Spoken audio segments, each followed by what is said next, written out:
বিশ্বজুড়ে প্ৰাণৰ শিল্পী জুবিন গাৰ্গলৈ শ্ৰদ্ধাঞ্জলি আজাৰবাইজানত অনুষ্ঠিত বিশ্ব পাঞ্জা প্ৰতিযোগিতাত জুবিন গাৰ্গলৈ শ্ৰদ্ধাঞ্জলি আজাৰবাইজানৰ ৰাজধানী বকুত প্ৰতিধ্বনিত হল মায়াবিনী প্ৰতিযোগিতাৰ আৰম্ভণিতে শ্ৰদ্ধাঞ্জলি জনোৱা হয় জুবিন গাৰ্গক ভাৰতৰ প্ৰতিযোগীসকলৰ উদ্যোগত জনোৱা হয় এই শ্ৰদ্ধাঞ্জলি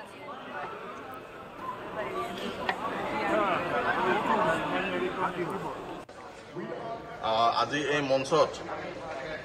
32 কান্ট্ৰি পৃথিৱীৰ বিভিন্ন জেগাৰ পৰা আমাৰ ইয়াত আহি পাৰ্টিচিপেট কৰিছে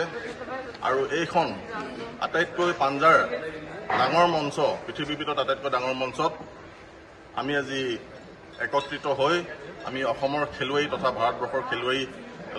সকলে লগত আমাৰ আছে আমাৰ ইফা ৱৰ্ল্ড আৰ্ম ৰেছলিং এছ'চিয়েশ্যনৰ প্ৰেছিডেণ্ট মিষ্টাৰ ইগোৰ জুবিন গাৰ্গ আমাৰ মৰমৰ হিয়াৰ আমঠু জুবিন গাৰ্গ তেখেতক আমি শ্ৰদ্ধাঞ্জলি জনাব বিচাৰিছোঁ তেখেতক আমি শ্ৰদ্ধাঞ্জলিৰ লগতে তেখেতৰ স্মৃতিত আমি তেখেতে ভাল পোৱা তেখেতে ৰচা তেখেতে গোৱা